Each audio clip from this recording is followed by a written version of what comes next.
événement ils ont sultani to beta concert là ba blessure ba les ont un spectacle ngi to jouer qui spectacle quoi qui peka ningi wana le spectacle ti à telemi voilà c'est un spectacle déjà ils ont préparé mais oui c'est pas ça wana ngai mo na zo mituna oui c'est spectacle ou il y a solo improvisé Tony c'est ça mais là tu poussani tu me bien miso papa matili kolo tu me non il y a série mutu nyonso atanga mate façon bara mapango ra ebele na vie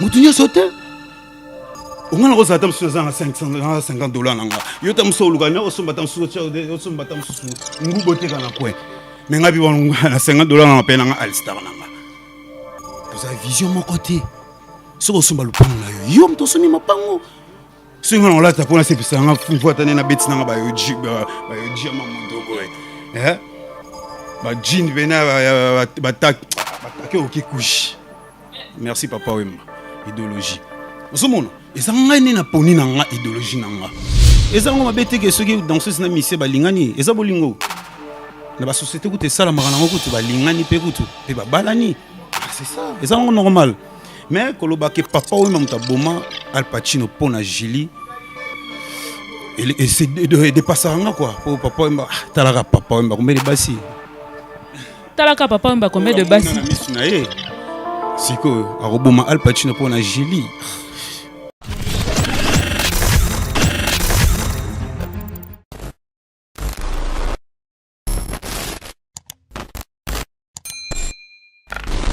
PDG qui noie ni balabala business.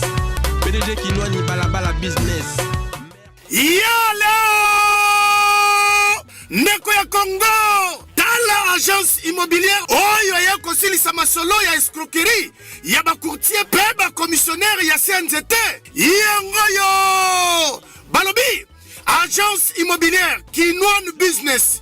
Oyo ya yemoko le PDG Kinouan ni balabala Kelly Bonheur. L'homme le plus sérieux ya masolo ya immobilier ya RDC.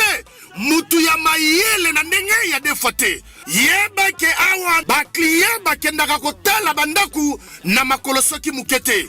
Noko tala ba jeep o sali komona. Yango nde kendaka kotika ba client kotala bandaku en fait que ba client baza la satisfait. Noko awa ba che eza soki mukete.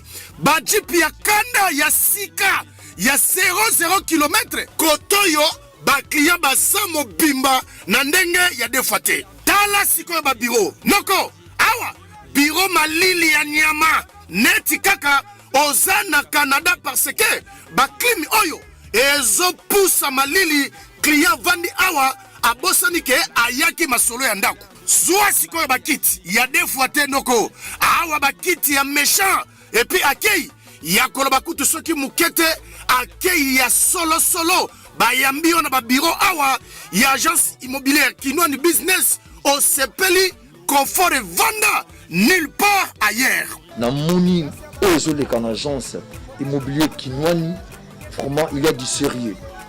Makamba ba succession et comment ba problème belé ba famille bani mais ceux qui vont contacter agence ba conflit inutile rosalati.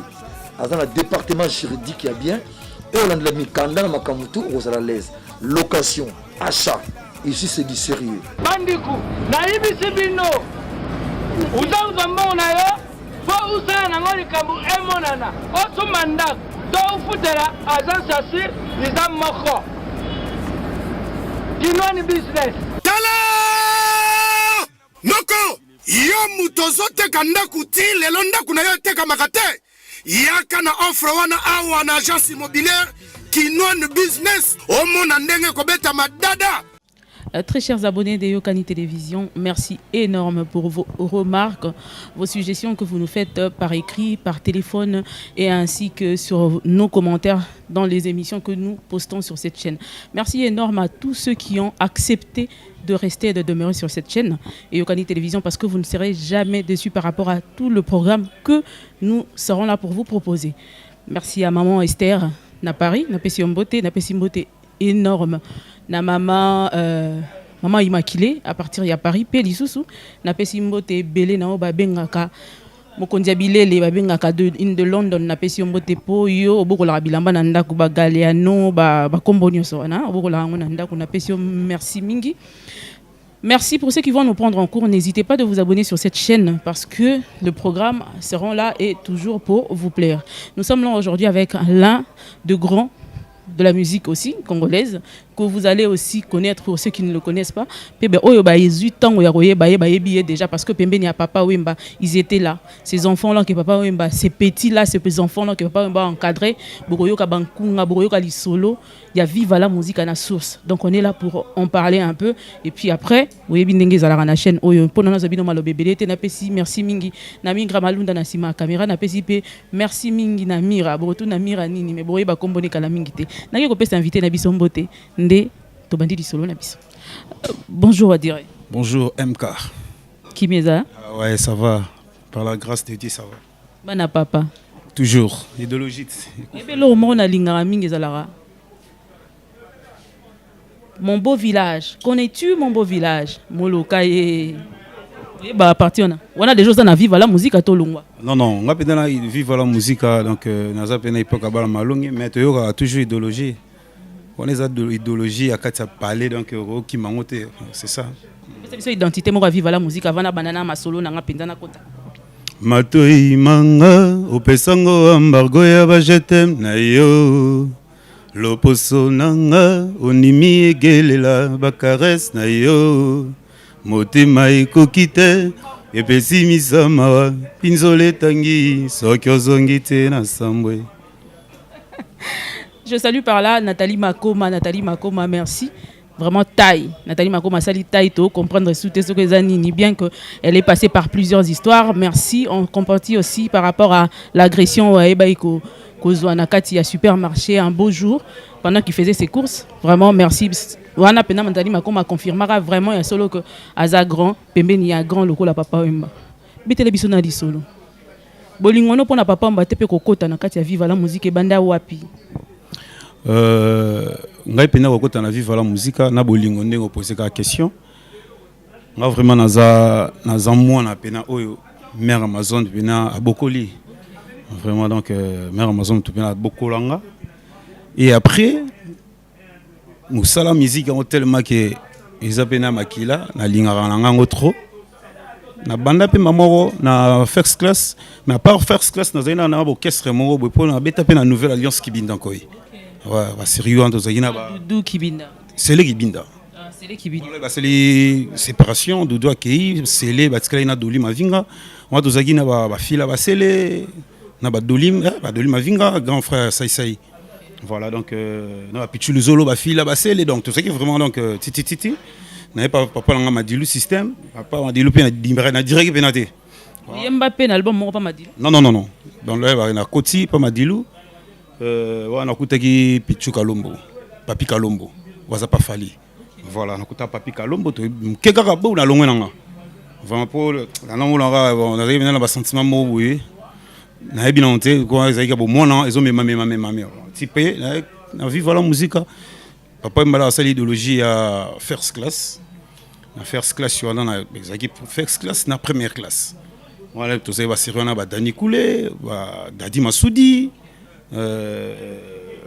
Miel son donc Christian Lema Apocalypse ba ene na bino na viva si ba ene na biso donc bon nouvelle écriture biso les équipe au papa mbasala ka first class on va en place Massa Mo Albino Sazara Ndundu voilà équipe voilà ti petit ba okanga papa first class on peut ça nini et Panzani place ba miel ba longwaki ba masudi ba kepa ba fande ba tout aluki poste na ye mais toujours dans la parler na longwa na wapi dans un espoir ti papa ye a créé siko bana malongi parlant de siko né en 2006 né na continue idéologie bana malongi c'est ça au continue idéologie bana malongi dis-moi depuis tant yo kotaki accueil d'abord za kindenge nini nzembo nini oyo kotaki na ngona liboso na kati ya viva la musique oyo oyemba na kati.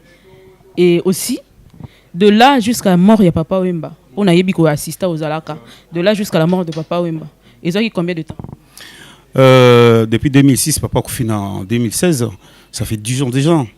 Ouais, ça fait 10 ans déjà que tu as déjà dans le Viva la musique.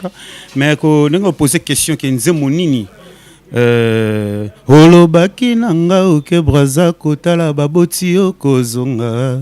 Nalela te eliana nanga kozonga. Nzoko zalaki koko sanga eloué. Bon, premier chant. Donc, voilà, on a peut-être dans le répertoire vivant. Pour nous avons parlé, il y a un moment. Donc, ils ont dit que révision. Mais, on écoute, nous avons Vive la musique, moi c'est créé. Oui, puis surtout une émission, il faut avoir au pire ça réponse moi à bilo komoko. D'abord on a une fois dimana di bossa téléspectateur que oui c'est vérité. Bien sûr. Nazo poser question moi on a dit que vous a choquante. Eza ya koyeba. Li. Comment il s'appelait encore? Oya Boakawan. Al Pacino. Oza pena moi na Vive la musique. Capitaine de l'équipe, Mutaboma eza danseuse. Bon, voilà, on a évité. On s'engage que pour on a évité. Nous sommes ensemble, vous travaillez ensemble. Balobi que yango Muteboma dikola ko papa we mbabotola mwana na ye ya kati ya ndaku. Oya boko ami pa na ya botola et moi si et ça là il retour à kufa. Bon, voilà les encore balais. On dit que kinoiserie quand est le bagage qui kinoiserie pour batuna kin bato abotara ba problème quoi. Donc papa we mbababi que moi c'est mère Amazon que je salue maman autorité morale. Vraiment, donc, Julie Moulanga, azaki comme danseuse, azaki Moussali. Donc, Rosa n'a lien moté, moi, c'est une mobile pression. On est Rosa la langue. Donc, on est dans la force, à Makambo, on est dans le bar. Donc, Al Pacino, qui est ton nom réponse un peu mauvais, place aux Ali, quoi. Donc, voilà, Azaki Bolingo na Bango Mibale. Ozana Katina. Comment tu vas aller na Bolingo? Bien sûr. D'ailleurs, c'est ce qu'on nous a appris. Bien sûr. On est pour le monde entier qui m'a dit que Julie Moulanga, moi c'est Al Pacino. Moi c'est un boy des alunets na mon petit bébé. C'est qui moi c'est. Et ça on m'a bêté que ceux qui dansent c'est na mission balingani. Et ça bolingo. Na ba société où tu ça la marana où tu balingani pe kutu. Pe ba balani. C'est ça. Et ça on normal. Mais koloba que papa ou même ta boma Al Pacino pour na Julie. Et c'est de passer en quoi pour papa talaka papa combien de bassi talaka papa combien de bassi siko aroboma Al Pacino pour na Julie compliqué toujours bolingo ça compliqué net singa mo na embi na nzembo nanga mais na grand boule jamais papa mbako sala eloko on a pas aroboma Al Pacino pas tika na Julie pour Julie dans un avion pour Julie c'est pas bizarre. Julien Wakenda. Ah ouais, on a mis 2 ans en France, entre France ou Belgique, en Europe. Donc si on botte Julie Moulanga ici à Piozali, émission na biso but nango zanini pour na faire comprendre. Hier on était avec Lofumbo. Tozo ningato mekako sauver ba rumeur. Yango tozo yambara batu ya source pour ba expliquer à biso réellement ce que nous entendons dire sur le musicien, sur plusieurs personnes. Est-ce que c'est vraiment ça ou ce n'est pas ça? Ça ne serait pas que pour les musiciens. On va aller plus loin avec les politiciens, avec plusieurs personnes. C'est comme ça qu'on va faire. Mais nazo kende kaka na genre na système à question on a mais avant tout na lingara po bosala ba somoko na Al Pacino. Oye banze mbona okola zonga ngana sepela mutamo moke. Oye mbela biso mutamo.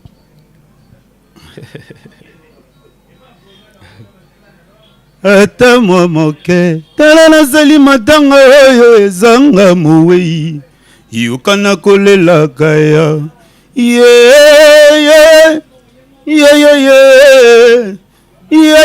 maluwe luvaka mabanzo epa yoke. J'aime quand tu chantes. Vraiment félicitations pour la voix, la conservation de la voix. Et là, c'est que vraiment tu es passé par les bonnes mains. Donc, on a avancé les sous. On a toujours en cherchant, en sauvant l'honneur de notre papa Wim. Babi ce qui jeunesse c'est ça au bébé na des gros et bébé lio. Diambe mais la malolenge mais la mao. Moi le cahier. Apprendre à laisser. Réponds. Voilà. Prendre ou à laisser. Toi l'équipe m'a cassé mon sa réponse. Non, moni. Babi papa m'a baby si jeunesse. Na mvoa tout comme voit ta. Bien coiffé. Papa bien coiffé. Inzo yangolo enquête yangolo. Finalement on est parti à côté des essentiels. Côté essentiel zanine, pour être un bêtise boy. Les idéologies. Parce que dans la tiboué, net yo pour la tiboué. Les hommes abé tarano salisuki. Donc, nous sommes là papa mbasala mabe. Nous sommes là papa mbasala mabe. Ketu yangolo. Mais faut ça la moi na palette. Faut ça na moi heureusement nous là, faut ça moi na palette. Et le côté, faut ça na ketu yangolo.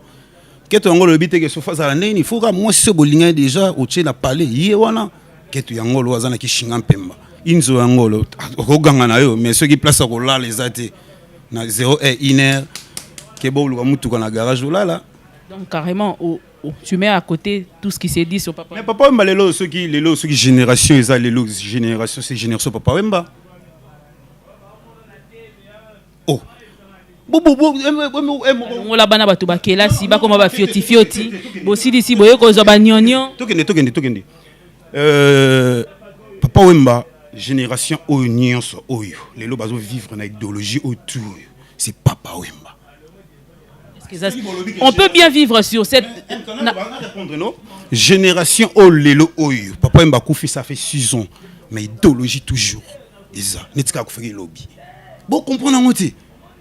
Papa Wemba 6 ans la mabelette. Osiliki. T'es dans l'eau, non expliquer. Papa Wemba 6 ans la mabelette, mais Papa Wemba tanga maka chaque jour.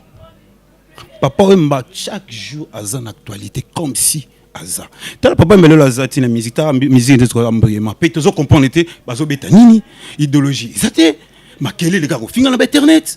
Ndule wapi. Papa Wemba fait d'autres gabana na Abidjan. Na appelé cette forme idéologie. Ti le 6 ans.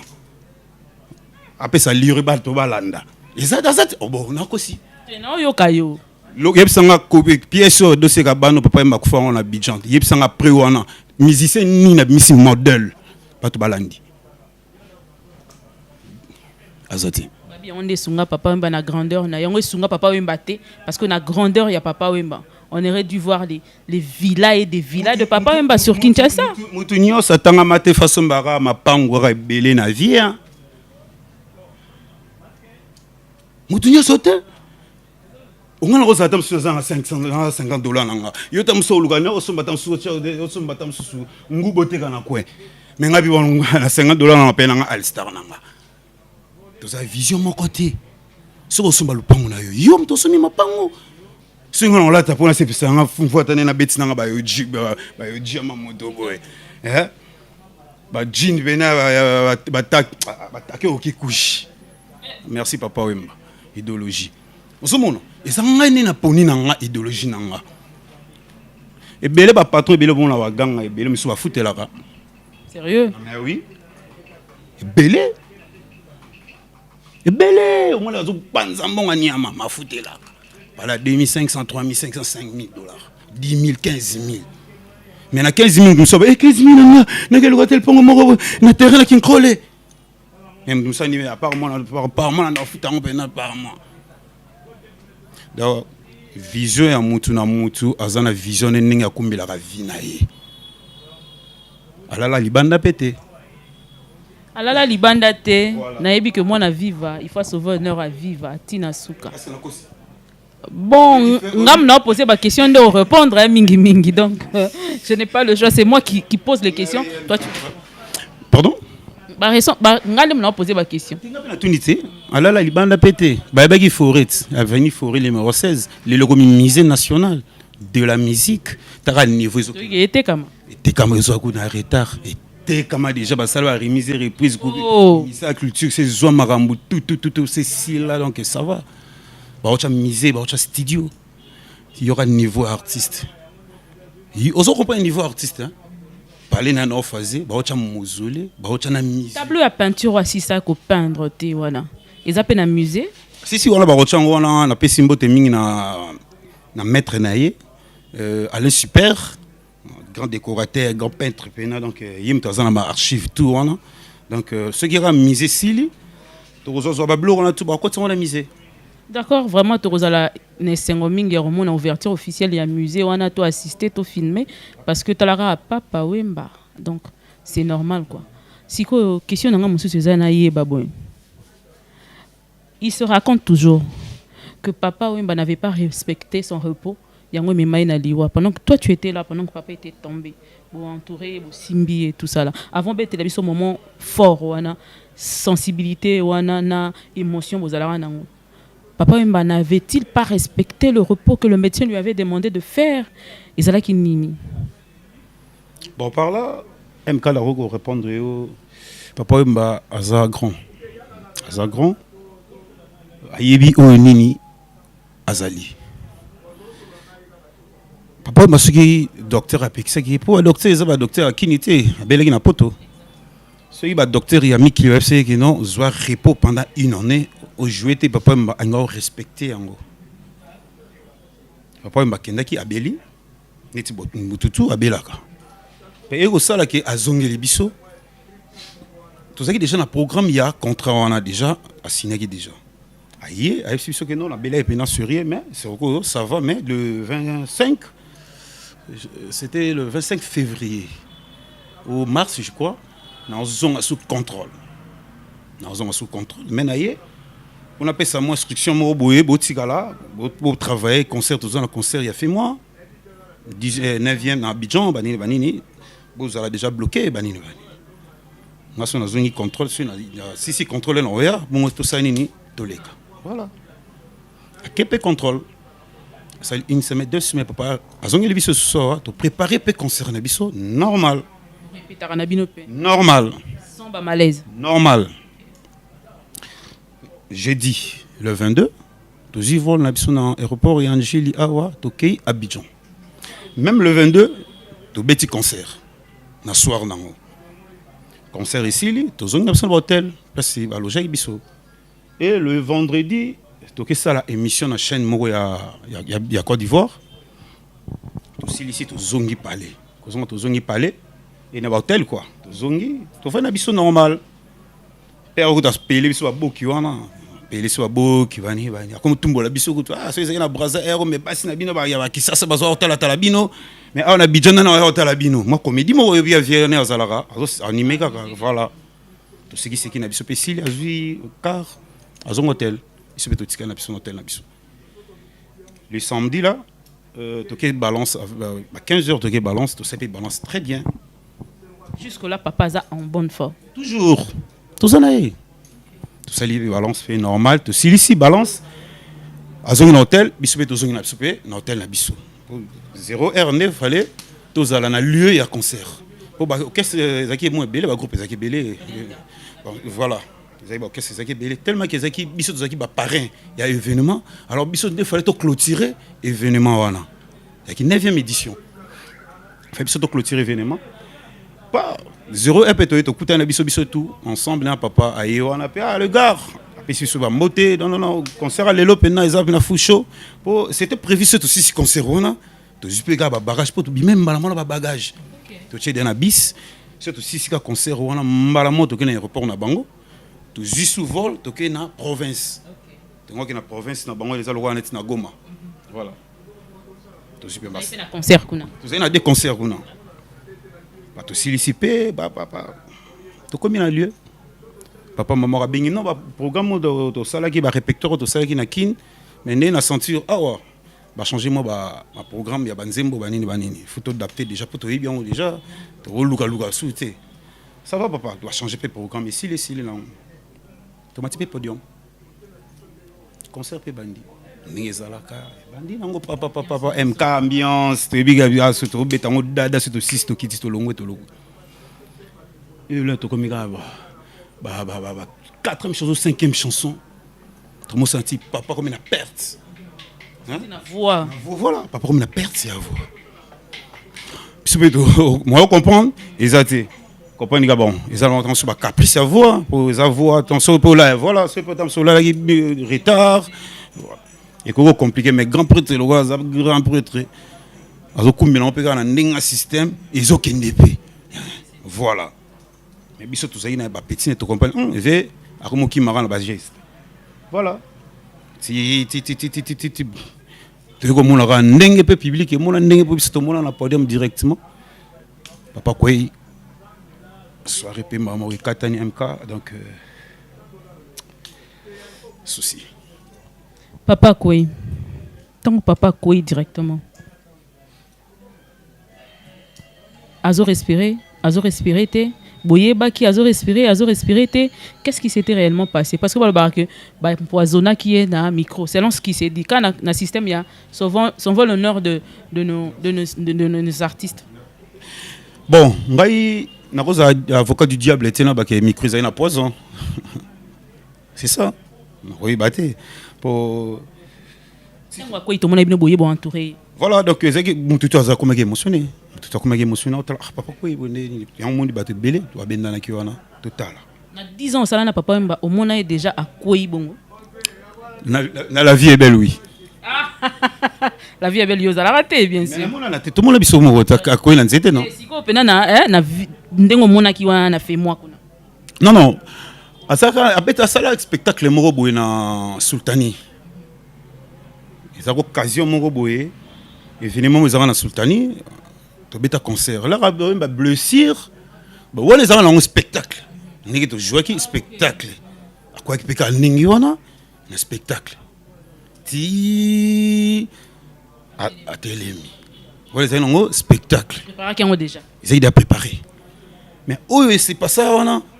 Maïmo na zo mituna ou c'est spectacle ou il y a solo. Improviser Tony. C'est ça. Mais là tu poussani, tout le monde bien mis sur papa. Matili kolo. Tout le monde il y a série. Tes mecs tu sais na ba fille, yo biga basi, ba ko karabongo te ba yiwana, mo longola ba longolela ma ba mo lela. Si ba quoi rouge ba ya retard.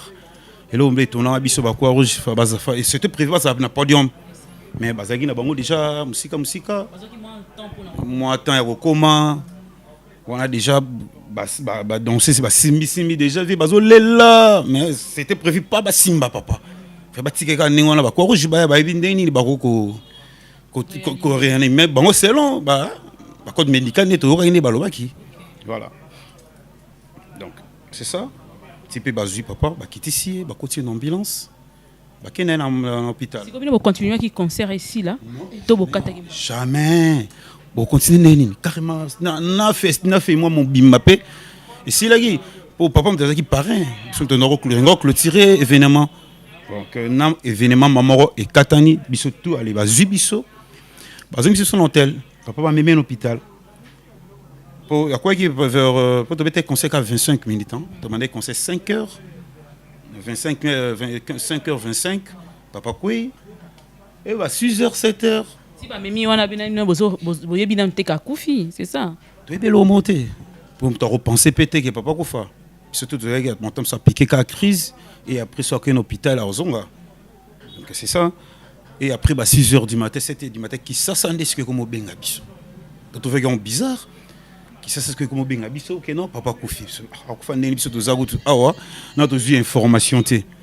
Comment directement qui ça c'est ben benga biso que papa koufi.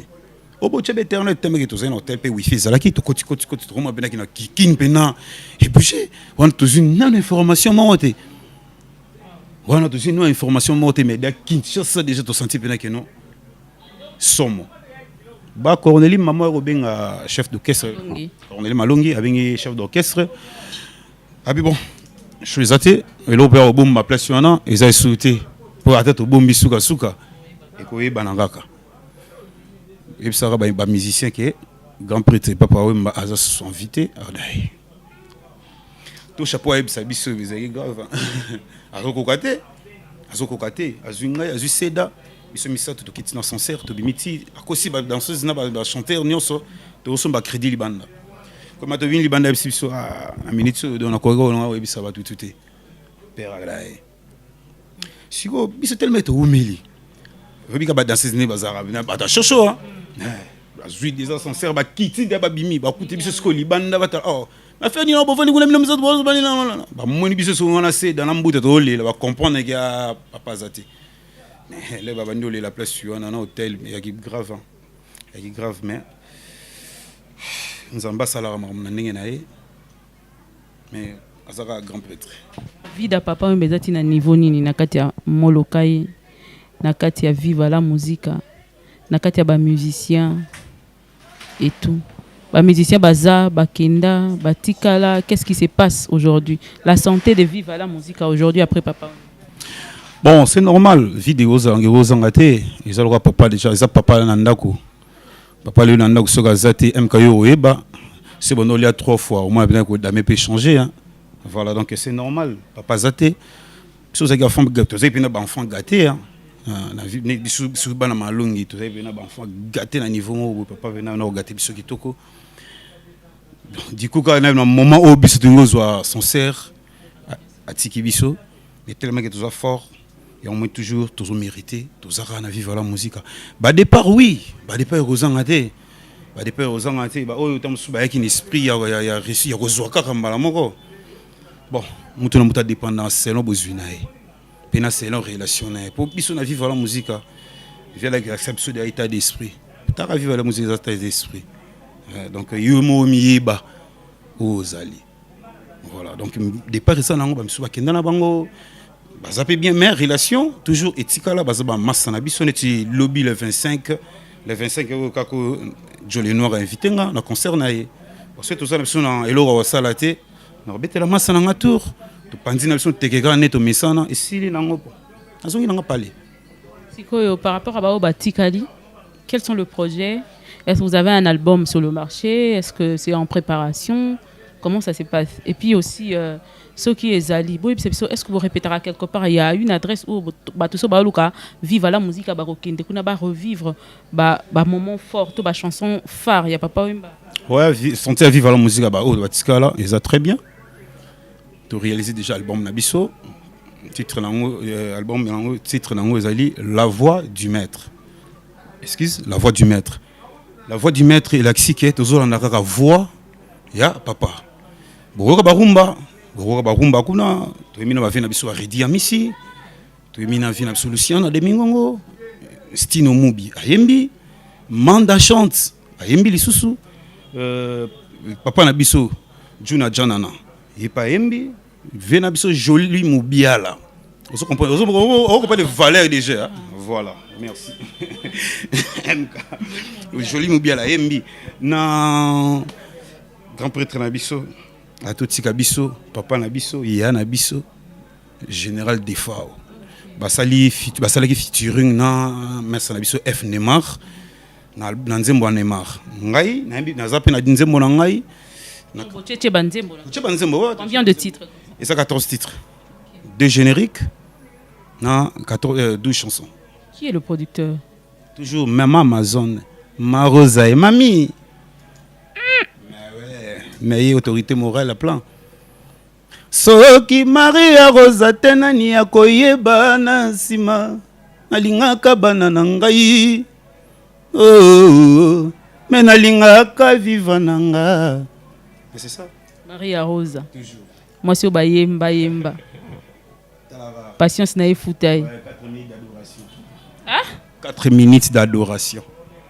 Remplacer les points par la personne que tu aimais. Réponse nanga Maria Rosa. Eh, il tellement ba misses ba imela basse na mon boy. Il fallait pas aimer la bafana. Au vivre la musique état d'esprit. Oui que échanger thème musique na mon kilo. Bon biso bina dans so bina monde à part. Biso bina dans so monde à part. Biso vivre la musique tout le monde on a ranki na orchestre moroti. Après question Royem Belangai balingaka babalisa ona muto ambongo. Nzembo wana komo na zani. Chérie Maria. Chérie Maria Rose. Lelo na komi pasta e padayo. Epona zangi nde mosolo. Oh bosani le temps passé. Bapasi oyo ngai na mbona pona yo. Bolingo epesinga ta melecite o baboti bayo bafinginga pauvre malheureux mobola nazanga eloko nini yango nazali na yango oyo nakoki kopesa na yo matro biso bato tozanga vraiment c'est comme un problème balourd na bave oyoyo hein okosala orchestre na oti que c'est pas si maman c'est qu'on a l'air dans ma mère Amazon hein na l'air dans ma vivre la musique ok ça pas si bien ba ça orchestre na dans na Louingi à quartier na rolinga pe banze les gars à quartier na ba matolo et on peut pas aussi la pas vente mais ça matolo viser ça te pour la ndera banzele pour mon ko ça l'orchestre ouais bon bana ko ta studio tilelo ba 12 ans ezobima kati kako nga leader ko ta studio to pamba omelo mona ba MK na rob sur le moko dans ba capacité wana peut on a ba relation wana ala na mutu ko ka opela un instrument trésor chimbalanga mi trésor chimbalanga robaki wadi fumu so apera instrument na kepe na boma na matadi pe na des douanes bimi mais au côté là oui aux ala matos faut nango so répéter mais faut ba bloko moko et dépendre la ndule tout d'abord eza faut miye belo ronini au sala et vision ni yo moko nanu leader aux ana yango ba vina soma Madou Machuda ba vina solo ba Kinwani business. D'ailleurs on précise que ça se tourne ici hein. Voilà. Ce beau somba ba palais. Ce ngo somba palais terrain Maramutu Yara Awa.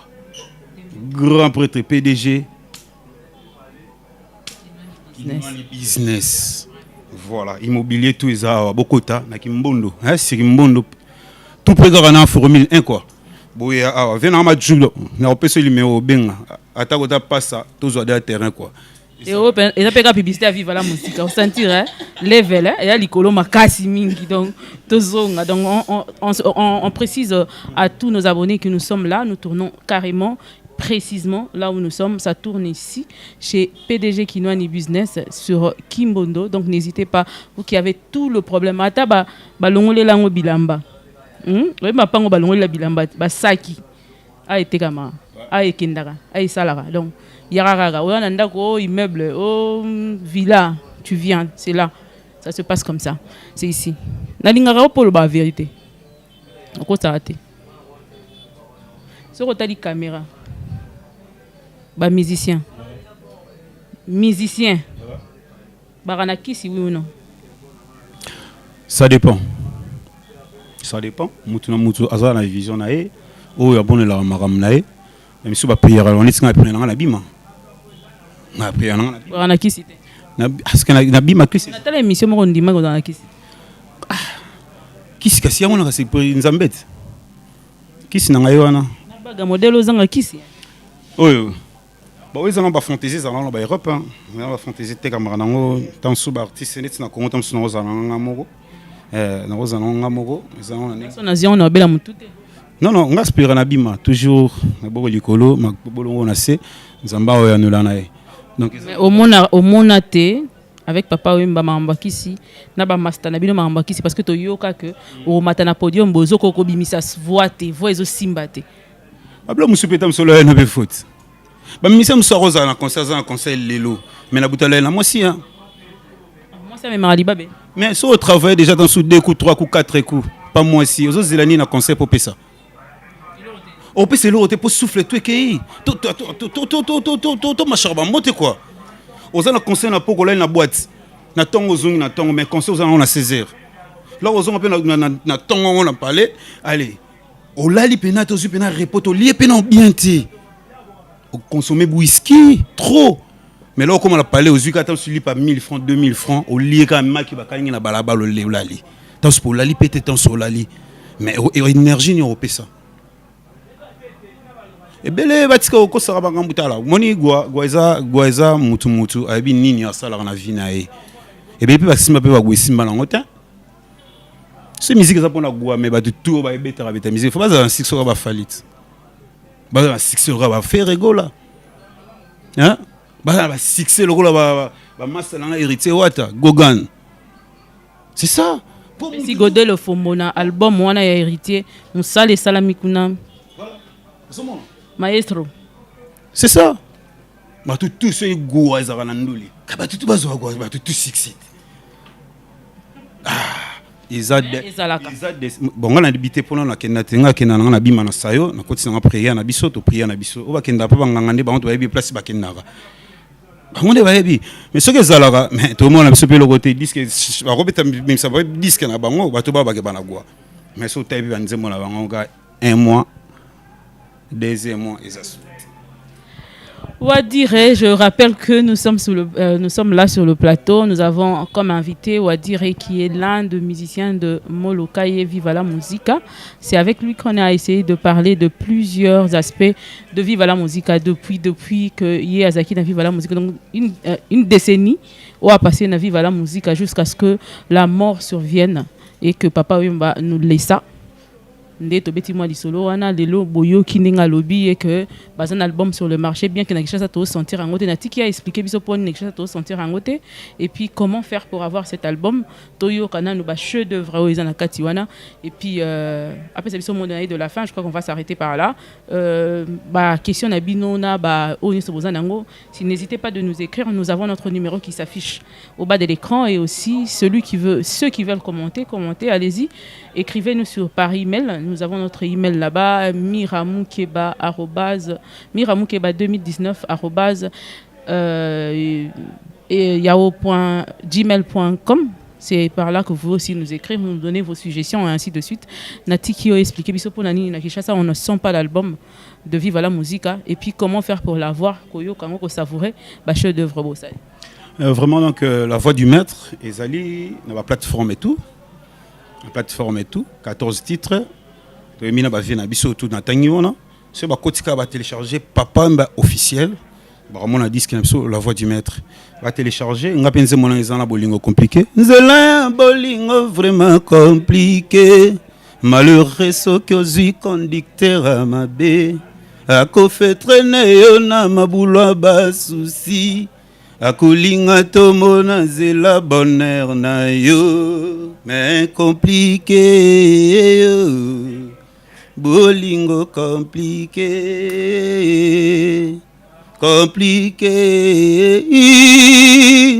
bolingo compliqué Mamadou na bazaki ozalaki angelou Mamadou zokozalaki Mamadou Machuda na Paris Mamadou na bazaki ozalaki angelou nzokozalaki no demo ya vi na ngai nga moto nazala kongenga lokola wolo lelo nzulu singa lokola plake Machuda na ebisi oki nazosouffrir oyebisinga nakanga motema me opisinga te singa eza milelo na yo moko to eza milelo na yo moko toni tenabi banzele place moko na kei pa na biso bayebaki ngai naza princesse comprends pa na biso bayebaki ngai naza princesse na buleki soki na pas na yo Mamadou Machuda na akoma reine mais mawa trop na makambo na côté na nga bino banzele nzembo so yo ki en bolingo compliqué na yembele na nga banzele nde. Donc, avant de clôturer, Wembeli Banzele, merci beaucoup pour Anzele. Babi, ba musicien, nous sommes bala basi na bango, te faut bala bango parce que y a une mission ba pesingai. Bala moi sina. Pour bolingi ko bala toni ka mona ba tu 5 bana, olinka ko bala te babi mission ba pesinga migra malunda témoin, mission ba pesinga ba ambassadrice sur le bla maman. Ba c'est ba musicien surtout. Ndenge nini o mona plan ya réunification ya Wenge, boyokani, tout ça ndenge zo beta. Le 30 juin pour na yo projet wana pour na yo ko loba nini yango d'actualité ouais pour na nga pena na CP là trop pour babe Papa Wemba mtaka aboma ya panza orchestre heureusement que tu yo lo bien ngo kasi baloba Papa Wemba tabomit bole bazonga Papa Wemba zane pété ce qu'on a zong si bon ngai omoni teke Papa Wemba kufi yango bazonga ni poso kazaki vivant bele petit nanga jibe ko kende kuna te est-ce que Papa Wemba tiko sa ndingona rien bon mo pe baloba après que ça Papa Wemba te omoni papa wana que ton homme repose en paix lelo oyo et belé ba regretter père wa ninga za sama belé gala bisayo ata ba ole ba gango biso ba les chanter ayebi que vion na nécessaire na vie na ye lelo beta musique kokera zate amona ba cheli bananani les questions azala que beaucoup la zana pas mission moi pena que non isali pour mais est-ce que zo beta abunana nani ayebi que vieux est nécessaire na vie nanga tala MK o même musique ya musique lelo o ngana ebisa yo belé ba osa musique pour na matolo ça azuka la poto aki ya kimi atiki ne musique mais bingi ba la passion musique te mingi wana passion musique mingi ba na musique ka ba zo banzele mingi ba musique ka poso azune ka nzela ke mikili akena vanai wana bisayo idéologie oyo ya wenge oyo sali oyo ngana sepe na makasi pona nini pona kati na bango à part vie na biso Blaise Kombo moto oyo akufi azate bango tout o basala ki séparation orchestre bango tout balali bango tout baza et ça il bien bango nyonso pena bakutani. Alors là c'est qu'appelle na ba vie na ngansone na fondé d'idée Masela na vie na Makaba na Yemei piano souvé président ba bendara petit na bango fait rien. Non, yo oso reconnaître que faire fois ça. Bon faire est-ce que na wenge ba to habiter que faire ça na wenge 4x4. Mais vous la boyango complète. Et pourquoi ça na bankamanga na songa na état d'esprit vivre la musique comprendre. Mais qu'est-ce que ça vie na yo quand même. Est-ce que vieux Blaise Boula yemo plaza na mon avis l'air de boire maman qui vient t'en obeta boit. Moi na no boire quand vous nani. Oh, ils ont rendé faire mutabora qui. Oh, na concert ya Pentagone ils en RTNC. Balati ba Pentagone. Et Coco Tasboy faire boy. On a fait Kaluji azana suspension. Bon là vieux Blaise oiseau bina maman qui na no boire. Et qui fait arrêter. Habité à l'époque. Na nous conscient. On coupe sa vie. On te l'habite ko ta rando mais on peut sa vie na yo. En tant que musicien parce que le so bengi sipe bana ya vivre la musique. So ba bi ke wa dire ça te atanga na oloba. Voilà. Donc na sens wana que fait rigola. Hein? Nabiga ozala, ngana biga ozana. Ngana wana cheta. Ngana biga ozala.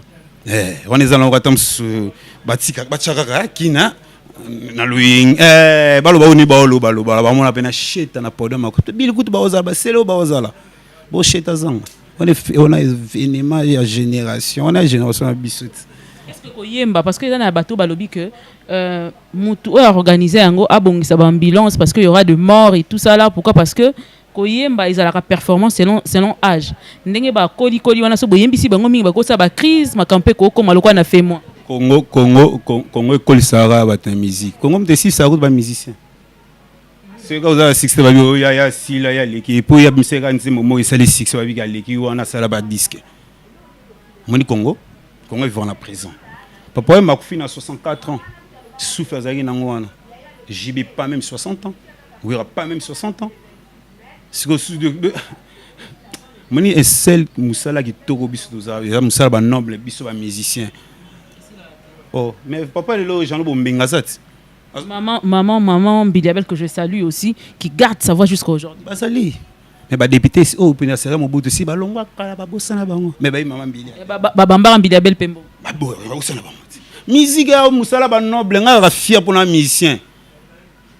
Na fier nango na kozanga nga mbongo mais na fier na musicien so na vandi na parler ba to ka voir na vandi out wa place au Bingsinga na vandi mais na pas le batie Johnny Lopez o nga na sala vocata la mosika touti bibale ya somo pe bambonge to komi pene ya mboka to forcer to koma po de mitu to sali bozo bae na yoki nga mona vandi bi o na sala pe œuvre ko mais bon to vandi ba bité ke wadi refonza mais bah yokinga ça montre que musique yangola bravo na ba fait na ngai tout ya wenge musique ne ba kutani ne ba sangani ne ba robeta les 30 on a biso tout rosana biso pour musique eta na vivre la musique akasi pas descendre toujours na biso ko bango génération papa wemba au boya ndeni papa wemba le nkuru donc il choisit te ngana otikelo micro osalela ngai nzembo papa wemba yembela King Kester au PCBiso programme au PCBiso na esika bo répétaka na ba jour ya répétition on s'arrête par là. Je vous aime tant, merci énorme à tous ceux qui ont suivi cette émission du début jusqu'à la fin. Merci énorme à PDG Kinoani Business ici là où nous tournons cette émission. Merci à Migra Malunda, merci à Mira derrière la caméra, merci à tous ceux qui nous soutiennent de près comme de loin spirituellement pe basim barabiso bazalara maman Esther ba pasteur Nios ba soutenir abiso nzamba mona papa mbola bino tiki invité danga ayemba apesi programme yem ta clôturer émission au clôturer douleur na motema na préféré na lela ya kobatama menoki maloba balarme ya crocodile moto aza mordi emena sango ya liwa asala hémorragie ya esengo nga natikali kaka na mawa mbisi soki na bopeshere ebendi ye ezali te mainde trahiri kanda ebale o bato bayebi mbonge meme pasi na ye ebise motema emoko. Vraiment, donc, ma fanatique tout à vivre la musique, c'est moi, on va dire, une fou chic et rebelle. Donc, l'un de vivre à la musique. Programme Nabi Sezali, vous consommez toujours la voix du maître, vous avez bolingo compliqué. Vous avez embellivé dans Mamadou Machuda que je salue à passant. On a pas Paris, on a. On a venant René Mouinza Soba de Soba. Trésor Chimbalanga. Place aux alliés, vraiment, Trésor Chimbalanga. Merci Nayo. Nazoma Invmbala. Na organisation tout beau ça la pour na Mikili. Na moni na Angola. Na mona Patrice Ndoko pasteur na Patrice Ndoko na Angola. En Afrique du Sud na mona Edo Kongolo, le grand producteur, le grand manager na pour Kalati d'ici là donc en Afrique du Sud. Pour que ça la clip na a bolingo compliqué. Donc pour la répétition, ils aura chaque jeudi. Chaque jeudi tu répéter ka bongo na Masimanimba. Dans les sièges. Et combien le cours de grand, ça 55 cours de grand, en venant Masimanimba Kasavubu. Tous à la chaque vendredi de 14h à 18h, tous à la. Donc pour na aussi ça na PC vraiment la fanatique na ngai tout mbote o balinga ngai na musique na zomona Angèle Diansuka na Suisse. Na zomona José Matonge na Suisse. Na zomona Guicha de Guicha na Suisse. Vient contrôler gagé. C'est na Canada na zomona Martin Kalombo na Canada 5 fois nationaliste Estache Seke na Canada. Na Londres on a zomona Estache Seke 5 fois nationaliste. Na Allemagne na omona ya José Profa qui simbi premier. Vraiment donc ba tout balinga wa dire infumu sans oublier na PDG Kinwani business. Vous en avez besoin de parler. Les gars à côté, on a qui monde. Donc, au monde, grand prêtre PDG, mon nez a vendu. Donc, merci MK na invitation na yo. Na pesi batutu au balinga ngai bambo théâtre. Merci.